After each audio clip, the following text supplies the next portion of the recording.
Is this thing on? Welcome back to Big Mouth and fancy seeing you here, and you are welcome, my friends and of course my enemies. So welcome, welcome, welcome. Come in, sit down if you can find a seat, because today or right now we're going to talk about that Star Wars girl. Now she's a YouTuber, she's a very successful YouTuber.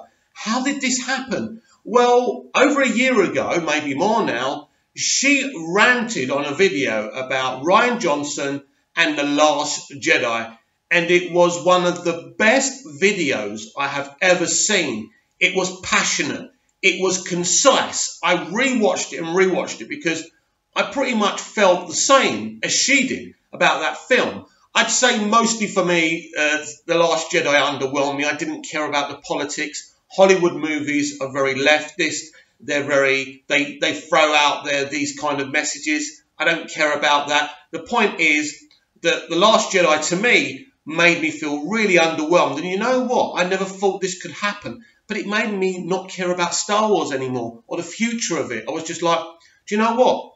I'm done. I can't be bothered with this anymore. That was my attitude. So she went a lot deeper. And this video went viral. It did. So very quickly what happened was Jeremy from Geeks and Gamers, if you've ever heard of him, another very successful channel, very politically right-wing. I don't agree with his politics, but he's a good YouTuber, and I like what he does. Don't always agree with him, but a lot of the stuff he says about Star Wars is absolutely spot on. But so he reached out to her. She started doing some videos for him. Obviously, she'd already got a lot of subs from the video that went viral, so she quickly became very successful, aligning herself with Jeremy. So I really quite liked her. I liked the way she did her videos, very to the point, very passionate. I thought, she's great. What I've noticed recently is she's really, let me be clear to you, YouTubers who aim for the negativity and the negative stories get more traction. But how do you become a successful YouTuber? Well, basically, you have to buy subscribers, right? There's a lot of investment that goes in for these. These people are deadly serious. I told you from the beginning I would never buy subs, I would never edit my videos, and I would never edit them. I would just be me sitting here talking, because that's me, and although I can afford to do all that, I don't want to create an illusion of popularity. So what they do, they buy subs, they align themselves with other successful YouTubers, obviously not me, because I'm not successful, and then they become successful themselves. Now, I've noticed her recent videos have been very, very negative. I saw a video. Now, I'm not going to call myself a fan of Brie Larson, but she did a video of hers, of Brie in an interview, and she was taking the mickey out of her, if you want, and it was disappointing to see it, because she could have just done a video talking about the issues and what Brie's actually said. Then you could tear her to pieces on what she said. But she actually go there and have a go and kind of make fun of her, I thought for me, was very, very disappointing. So here's a video where, now, what you've got to understand is with Geeks and Gamers and their crew, Jeremy, for example, is a big Disney fan, but he's been going for them because of what's going on, because of their politics, because of The Last Jedi. So what it is with these people is they've always loved Marvel, and they think that DC's crap. The DCEU is crap. As you know, this is predominantly a DCEU channel. I love DC. I love the DCEU. So when people talk against it, it hurts. But if they give me concise reasons, I don't mind. So I just want to, let's just see Anna, that Star Wars girl video, when she talks about Zack Snyder and the DCEU and how great Kevin Feige is. Talking about my favorite superhero, Batman. Now, if you guys have been paying attention to what's been going on with the DCEU and compare it to what's been going on in the MCU, you will know that one is very, very, very, very successful and doing well. They've only had, one little trick when it came to, controversy with the fans, and then the other one, which is just trying to pump out movies and compete with the other and trying to do a different style of it, and it's just kind of not working. And the two. Right, so she puts out her opening sentence. So she claims that Batman is her favourite character. Who knows if she's telling the truth? These people say a lot of things. But anyway, we'll give Anna the benefit of the doubt. She loves Batman, but she loves the pants out of Kevin Feige. She loves the pants out of MCU. She talks about, she doesn't say it outright, but basically she's saying the MCU is more successful than the DCEU. And of course, she's right. The MCU is a franchise that's been around for over 10 years now, pumping out 20 or 21 films, right? They've made a hell of a lot of money. But actually, the DCEU, in its first 4 or 5 films, made more money than the MCU did in the first 4 or 5 films, if you add those together. But listen, it's like saying tomato, or like these Americans say tomato. It's at the end of the day, if you add everything up, the MCU is more popular with the mainstream audience, and the DCEU has been been less popular. So she's not saying lies or anything like that. Now, she talks about the DCEU just pumping out movies just to compete. Listen, Anna, everyone's competing. Everyone's competing in this industry. That's what it's all about. But you see, to these people, it is about box office. You see, this is a very stunted generation. Let's guess how old Anna is. What? 20, 22? To these people, right, it's all about box office, box office, box office, box office. They don't really care about the quality of the films. She'll probably turn around in a minute and say on this video how they're better films. I don't agree with that. The MCU are very, very generic, ordinary films. They just waste time with every solo movie until they get to the very valuable kind of crossover movies. The Avengers movies, that's what they do. She talks about one misstep, controversy she's talking about. She's talking about Captain Marvel. At the end of the day, Captain Marvel is going to make well over $1 billion in the box office, so that's not really a misstep. I agree with her. I don't like what Brie Larson said publicly. But at the end of the day, Captain Marvel was successful despite Brie Larson, not because of her. And we all know that. But this is the MCU is pumping out movies. But I don't think anyone can brag right now that they're making great movies. But at the end of the day, me as a DCEU fan, when I look at Man of Steel, Batman v Superman, Suicide Squad, and Wonder Woman, forget Justice League. Justice League was a mess because of what happened, right? I get that, and I accept that. But for me personally, those films, right, are better than what the MCU at least put out in their first 4 or 5 years, if you like.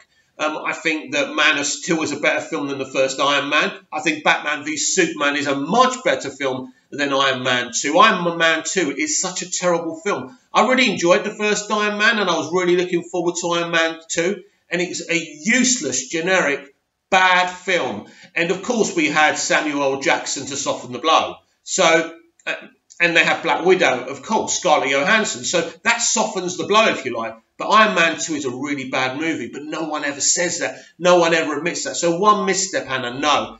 There's a lot more missteps in the MCU. But anyway, shall we carry on listening to what the expert of film from this generation actually has to say about all of this? Movies that have been successful, only one of them was good. The other one was kind of atrocious, but because people are so used to horrible movies now and bad writing, they accepted it because it was fun.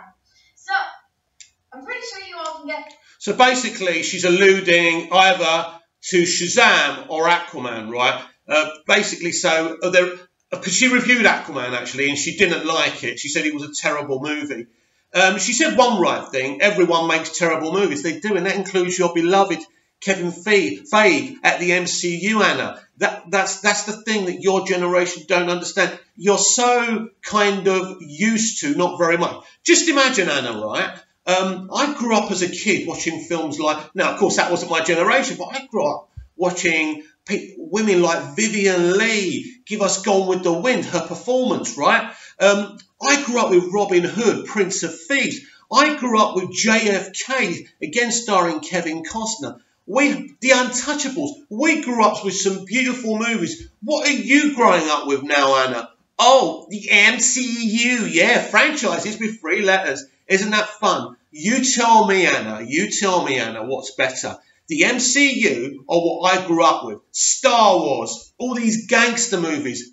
Awesome stuff. What have you got? The MCU. Now, the difference between the MCU and the DCEU, they actually try and make actual films. Man of Steel has a confined story. They try their best to create a movie. Same with Batman v Superman, Suicide Squad, Wonder Woman is better than any MCU film. Any MCU film, right? That's the difference. Your MCU is generic and boring, and the DCEU actually tries to make films with concise stories. That's the difference. But Anna knows more than me, so let's pass it back to her.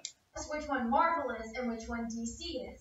Now, I like the way that Kevin Feige has done Marvel, and I think he's been very good about making sure that every film is cohesive with one another, and that it's, even though it's different directors, that the style is there, the humor is there. You watch a Marvel movie and you know instantly it's a Marvel.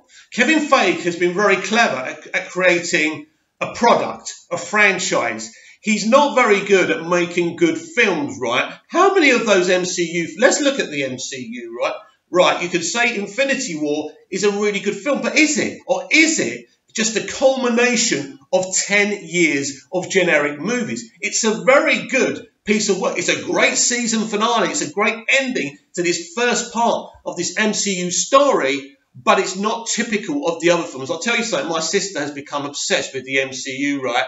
Because she saw Infinity War. So she started binging them. She goes, well, the rest are not as good as Infinity War. Of course they're not. They're just generic pieces of garbage, right? But this stunted generation, like Anna is a representation of her generation. She's not used to good things. So she talks about us as DCEU fans not being used to good things. But if you're fed on the MCU, what are you fed on? Generic films. So anyway, I interrupted myself. What is kind of good? What are good MCU films? Captain America, the Winter Soldier, is genuinely somehow an amazing individual solo film. Forget everything else, right? Forget that Black Widow's in it, because I thought her interaction with Captain America in that film was brilliant. That is bona fidely brilliant. Chris Evans is the Christopher Reeve of the MCU. He's brilliant. And if he does quit the MCU, I'll throw him some polish. I'll tell him to dye his hair, and he could be the next Superman. The man's amazing, right? But Captain America, the Winter Soldier, isn't typical of the MCU. It's a compelling movie with very little comedy. It's amazing. Anyway, I'm not the expert. I'm just a lowly YouTuber with just over 500 subscribers. So we pass it back to Anna, who is a lot more successful than me and can tell you a lot more about movies. She knows more than me. Hey. Now, as for DC, it pains me because I have always been a DC fan. I prefer DC to Marvel. And that doesn't mean I don't love Marvel. I just prefer DC. I prefer the storytelling in DC Comics, Detective Comics. I love learning about that. And one of the main reasons is because a hero is only as strong as the villain. Superman, yeah, he's got all these superpowers, but he wouldn't need to use them if he didn't have to go against the people that he goes against. Lex Luthor, that's freaking scary. The fact that Superman's arch enemy, Lex Luthor, is just a human and is just a very intelligent, evil guy that uses his mind against Superman. Wow, how compelling. Batman, the greatest written character of all time. You can go look, it's been nominated that on websites, and I agree with it. I think Batman is one of the most dynamic characters ever written because he doesn't have superpowers. He's just a guy who was well off in life, and shit happened when he was a kid, and the evolution of how he becomes a superhero is so incredibly fascinating that this man that just happens to have money is so against murder and killing, and that the justice system didn't do it. Shit, I'm starting to agree with what she's saying. She makes some great points there. This is why I love DC. This is where I am, right? I fell in love with Superman the movie. I fell in love with Superman from that moment. I always loved Superman. I loved the original Adam West Batman TV series, the movie he did. Awesome. So I knew a little bit about Batman. I wasn't a strong comic book reader. And what happened for me was I was introduced to the TV show Smallville, which made me even more in love with Superman by then. And they did so many DC characters, I started becoming obsessed with DC Comics. So that's where I am. So right now, me and Anna are on the same page. She's saying some great things about DC. She's correct about the villains. DC villains piss all over Marvel villains. Marvel villains, look, if you ask why the MCU villains are so bad, just read Marvel Comics. Anyway, we go back to Anna. Didn't bring justice to the murder of his parents, so he took justice into his own hands. And because of that, he is an enemy of the state, and he is a target for every single villain. And all of Batman's villains are some of the most vile you could ever imagine. And he doesn't have superpowers, and he still can fight them, and he is still the hero.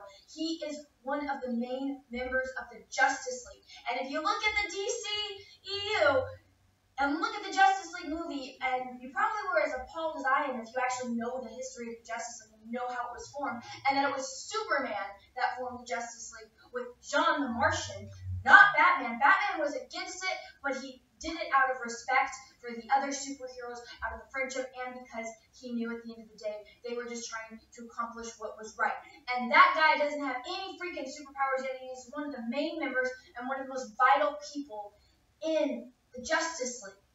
And then you look at the things that Zack Snyder has said about Batman, that, oh, if you think that your superheroes don't kill people, that they don't embezzle money, then you're living in your own fantasy world. Heck yeah, I'm living in a freaking fantasy world, because this is fiction. This is not real life. And yes, the DCEU, or the DC that I grew up with, it was more real than I felt Marvel was. Marvel's all fantastical. There's Infinity Stones. You're going through outer space, which DC has its own version of that.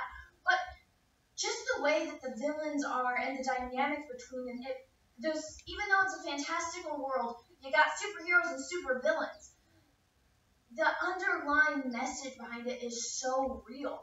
And you can just look at Batman and think, wow, I don't have any superpowers, but if I saw my parents get murdered when I was a child and the justice system didn't do it for me, and I had all this money and I had the capability to become a superhero, heck yeah, I would do it. Heck yeah, I would go and get vengeance on the person that murdered my parents. And that's why Batman is so relatable, so real, and that is why you can go anywhere on this planet. It's funny, actually, while she was saying if your parents were killed in front of you, I was thinking I'd shit myself, run a mile, and I'd be in counselling. I'd be seeing a counsellor. I'd be seeing a shrink for the rest of my life. And show someone the bat symbol, and they will know exactly who you're talking about. So the way Zack Snyder is talking about this, it doesn't seem like he cares. It really doesn't. He hasn't done any of these movies true to the character. The closest he got was Wonder Woman. And that was an incredible movie. I think that is actually my favorite movie in this DCEU. Everything else, I think they should just scrap and start over again. I don't think they will, because he has too much pride. I feel like Warner Brothers probably has too much pride. But if you just stuck to the source material, you can see how well Marvel is doing by them doing that. They did change a few things to make it work within, They did change a few things. They've changed quite a few things, Anna. In fact, you see, and this is something else this stunted, movie-going, box-office-obsessed generation doesn't understand. Die-hard Marvel fans, a lot of them, actually a predominant amount of them, do not like the MCU. They hate the MCU. They're not proud of the MCU because it's just gone against everything that they love. And in fact, there's a big culture war right now within Marvel Comics, as Disney owned them as well, and there's a lot of politically motivated things going on with that.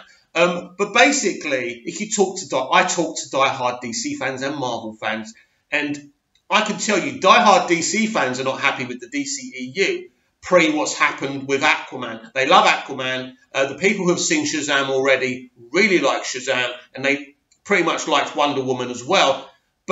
And if you look at the MCU, die-hard Marvel fans do not like the MCU. Now, Anna and any other predominant YouTuber won't tell you this. All you'll get is Kevin Feige, box office, $1 billion. Because what they actually think is, if a film's made over $1 billion, it's classed as a good film. No, Anna.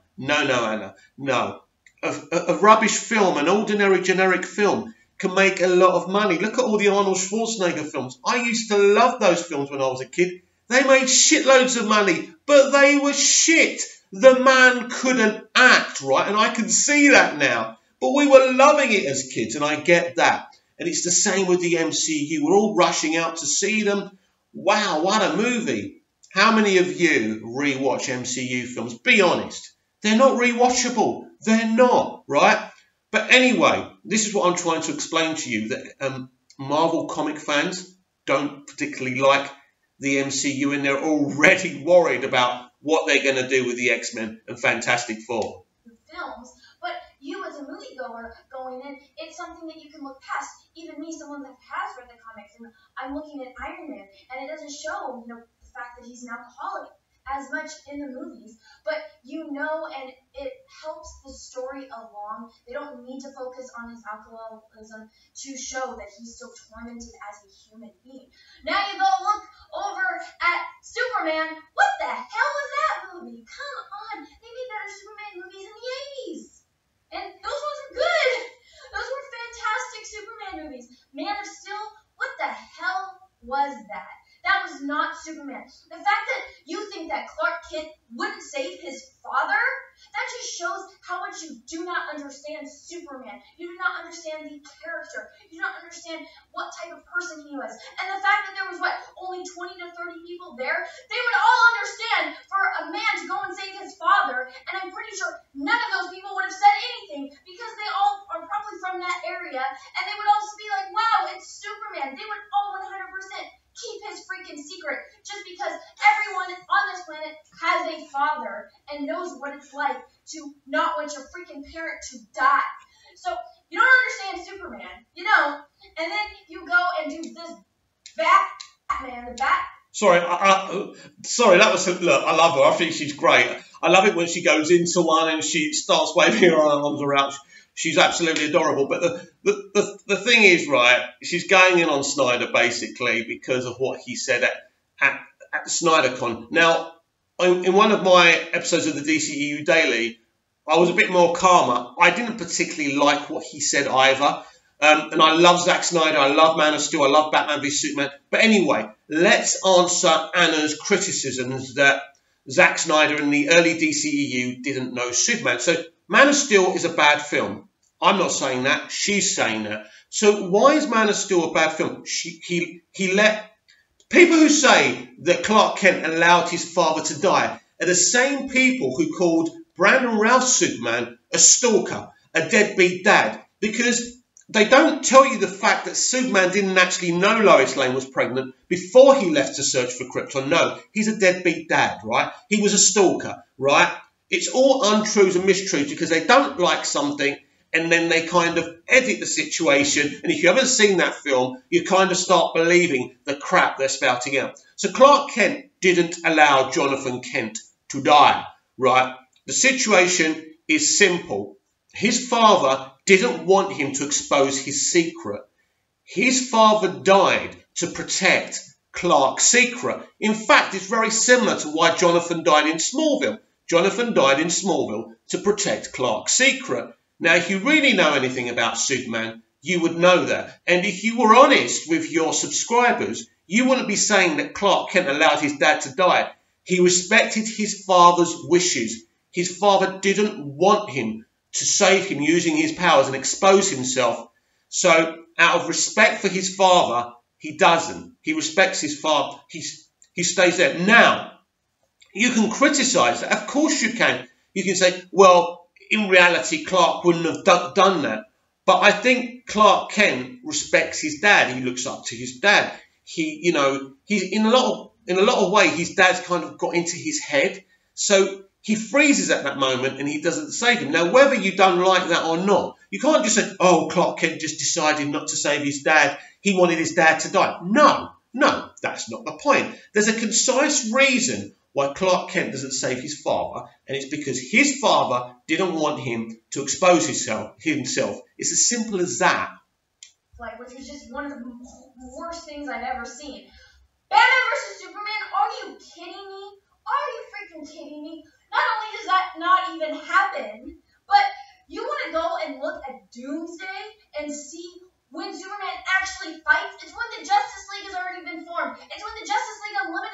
form. Superman is doing a freaking interview. All these other superheroes are trying to kill him. And guess what? They're failing. They're getting hurt. They're having to go to the hospital because they can't freaking beat him. And Superman has to leave the interview, fly over, and go and beat him. And he doesn't. And that's a really long comic if you want to go and read that. If you want to do your research on these characters, if you want to make money on these characters, and you want to do interviews where you don't have to complain, oh my gosh, all these fans are so irritating. Get over it. You think Batman doesn't kill people? Then you're wrong. The only time Batman would kill someone is if they're fighting him and it's in self-defense. That is Batman. That is his whole purpose. Anna, can I explain something to you? You know when Batman does kill people in Batman v Superman, you know when they're in that warehouse near the end, when Batman and Superman are on point together, right? And you know those people are coming at him and he's kind of killing a few of them? That is self-defense. Anna, you're contradicting yourself. His goal, he doesn't want to kill people. If he does it by accident, then it scars him, and he has their ghosts following him mentally, if not physically, because, you know, we're in a fantastical world. This is make-believe. Same with Superman, and it's just frustrating, the fact that he's going to go and do interviews saying that, oh, you know what, you're just living in this fantasy world because the heroes, you can't understand, you can't take the fact that they have problems and they embezzle money and that they kill people. Dude, if you don't want to complain about people calling you out on how your characters aren't accurate, then read the source material, do some studying, because look at the way you've gone. Yeah, your movies make money, but they're not good. Nobody's going to watch them anymore.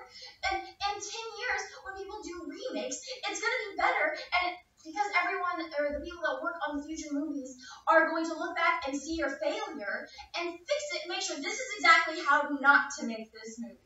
That is what they are going to look at your movies as. Because, like I've said in the beginning of this video, I love Detective Comics. I love the DC universe. I prefer the DC universe. I thought Wonder Woman was fantastic. I could not stand any of the other movies. That was an insult to the actual characters. It wasn't insulting to me, because I understand that these are just movies, but I'm offended for Superman. I'm offended for Batman. I'm offended for freaking Aquaman. You can watch the episode in the animated Justice League where you actually get to see Aquaman and how he loses his hand defending his wife and his child and how he joins the Justice League. That was more of a freaking character arc than that stupid Aquaman movie. But whatever, I'm just a fan, and I'm You see, already, she's going off on one because Aquaman's arc isn't the same as it is in the comics. But by the way, they've had so many different versions of how Aquaman and these other characters form the Justice League. See, so which one do you use? But at the end of the day, right, I'll be honest, if I was adapting the DC universe, I would probably go with one of what they did with the comics. But you got the New 52. Do you do it that way? The other versions that, you know, for example, Superman's over 70, 75 years old, even more now, maybe 80. Batman's 80, is it on Sunday, right? So these characters have been going for a very long time. So what do you do? Now, she blatantly just called Aquaman a terrible movie. This is what these people do. This is what this stunted generation do.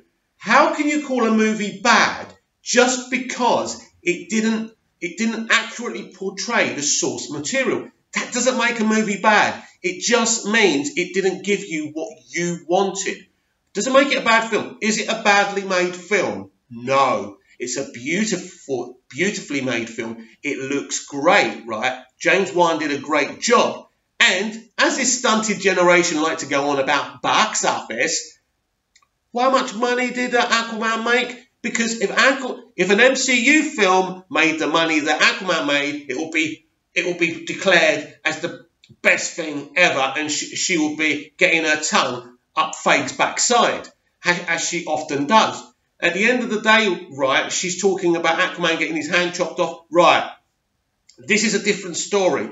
This is the way they went at it. Everything doesn't have to be textbook exactly how it happened. You know, these characters have been reinvented so many times. The comics reinvent the origins to these characters. Why is it okay then, but it's not okay for a film to do it? Calling something bad just because they didn't give you what you want.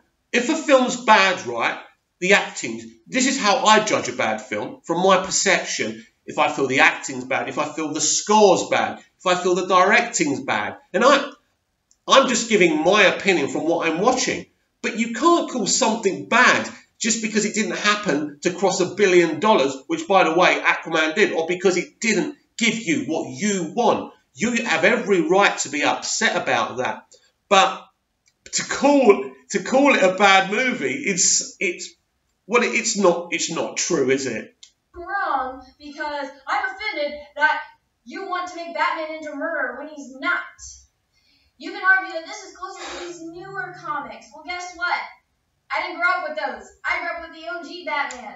The cool Batman. You see what I mean? You see, you can't have your cake and eat it. She goes, you know, oh, it's closer to the new Batman. Well, I don't like that Batman. I like the older Batman. So hang on a minute, Anna. Just because you prefer one set of comics to the modern ones, Zack Snyder and Warner Brothers have got to go, oh, shit, Anna ain't going to like this. We better not do that. At the end of the day, right, Zack Snyder is a fan. He does know more about comics, especially Batman, than you do.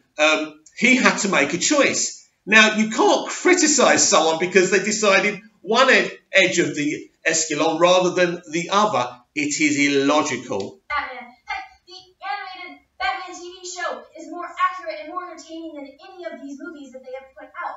And it really shows the lack of storytelling, the lack of character understanding for the directors and for the writers.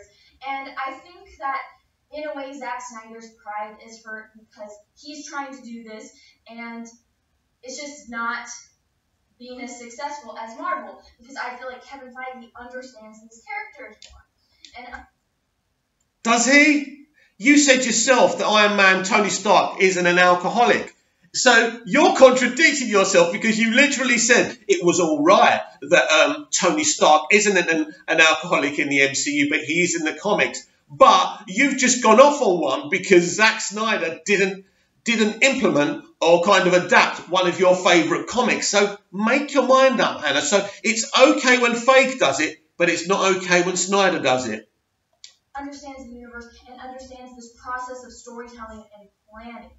Whereas Zack Snyder, by the work that has been produced, obviously does not. And trying to compete with that, just because you're superheroes doesn't mean you have to compete with one another. But the main thing you need to understand when you're going to take on a project like this is that you need to do your research. You need to go and read these comics. You need to watch the shows that have been made on it. And you need to make it better, not worse. You need to look at characters like Batman, one of the most dynamic characters ever written, and go and study and understand him. If you're going to try to embody this character and write this character, you need to understand every single aspect of the character. It's one of those things where, as a human, you can be laying in bed at night and remember something that happened to you, 20 years ago, and it's just one of those things that you'll never forget. And it's one of those things that happens when people write the same character for years. You really understand these people because it's something that you've been doing. So you can go back, oh, that one thing that happened to me in one episode, maybe, or one movie, and I'm still remembering it, or something that happened in a comic book that he still, might be pained by. There's so much material on Batman. Go and write little things like that in to add to the dynamic of the character, and then actually read what the overlying plot is, so that way when you're writing from point A to point B, you'll actually know and it'll make sense why you make these big dramatic choices. Don't go and throw in a movie like Batman versus Superman because you want to get everyone hyped that Batman and Superman are going to fight, when it's like, it's a freaking god versus Batman. Yes, Batman is incredibly intelligent. Okay, so you want to tell me that Batman made a freaking spear? He made a spear to throw at Superman. I know Batman is against guns, and that's been a huge thing, but wouldn't you think even if you're against guns, you would just get a dart or a sniper rifle and be on the other side of the city and just to Superman. I mean, when you watch the animated show and you see in Superman the Animated Series when Bruce Wayne and Clark Kent meet and how Clark is able to see through Batman's mask, he's like, Bruce Wayne? And he's like, what? Not there. And then later that night, when Clark is taking off his Superman suit, he sees the little bat tracker on him, and Batman's on the other building with binoculars, and he sees that it's Clark Kent. Batman is, he's sneaky and he's smart. He could have very easily gotten the kryptonite on him, but a spear? Are you kidding me? Who wrote this? That was one of the stupidest movies. She needs to calm down. I can't believe she's triggered by the kryptonite spear. He's created a weapon made of kryptonite. So she's talking about, right, him getting a piece of kryptonite and somehow sneaking it on him. Now, let's be honest about it, right? Why? That just wouldn't work cinematically, would it? Oh, I know. I'm just going to creep up to Superman and put a bit of kryptonite on him. Look, she's definitely, well, listen, I don't know if she makes up the anger. Look, she's very good at what she does. She's very successful, and she's done well, and I congratulate her. But if she's actually serious, that she thinks cinematically creeping up to Superman and putting a bit of kryptonite on him is exciting or cinematic, no. Creating a kryptonite spear and beating the shit out of Superman, that is cinematic, and that, Anna, is awesome. But then, Anna, you've never worked in television, have you? You've never worked in film, so you wouldn't understand that. This is the problem with this stunted generation. The CG is so bad, it's so grainy, and they've never even sat by a computer and constructed any CGI before. And this is what's so funny. If you don't know what you're talking about, at least be constructive with your criticisms. I've ever seen, one of the most miscast movies I've ever seen, and then the Justice League was just a dumpster fire I kept sitting there going, this can't possibly get worse. Couldn't possibly get any worse, and then it does. So Zack Snyder, if you're going to go out and start cussing out fans because they are bringing actual evidence in front of you, showing you, hey, this isn't what Batman's like. This has never been what Batman's like. Why are you murdering Batman's character? And then Zack Snyder, you want to go, well, F you guys don't understand. You want to live in your fantasy world that superheroes don't do bad things. Yes, this is fantasy. In this fantasy, when a superhero makes a mistake, they are scarred for life. It changes them. It evolves them. Look at the dynamic between Bruce. Do you know what? I do she's fun, isn't she? But yeah, I do agree with her to that element. It is fantasy, and you do want to believe in the cleanliness, in the purity of these characters. But I think Superman breaking Zod's neck is a bigger deal than Batman killing people in self-defense in Batman v Superman. I really do. Batman's a darker, grittier character. He can get away with killing people on screen. I know he rarely does it in the comics, if ever, right? I get it. I understand what she's saying. I'm surprised Batman fans are that triggered by it. I mean, I'm a Superman purist, and sitting in the cinema, I was compelled by Superman breaking Zod's neck. But I told you before, I was against it because it was disappointing for me that I couldn't take my nieces and nephews to see that film. But I love Man of Steel, and I think its compellingness is one of the great things about it. But I still feel that what Batman did in Batman v Superman was self-defense, and she said that was okay, but she's still going off on one. Wayne and Jason Todd, why don't you do something like that if you want to show this real-life stuff with mistakes that are being made? Do that. People would love that. But no, we get Batman versus Superman in the Justice League. So, you know what, Zack Snyder, if you're going to keep complaining, you're kind of doing this to yourself because you do not understand the characters that you're writing for. That is why Marvel is doing phenomenally well, and that is why DCEU is kind of...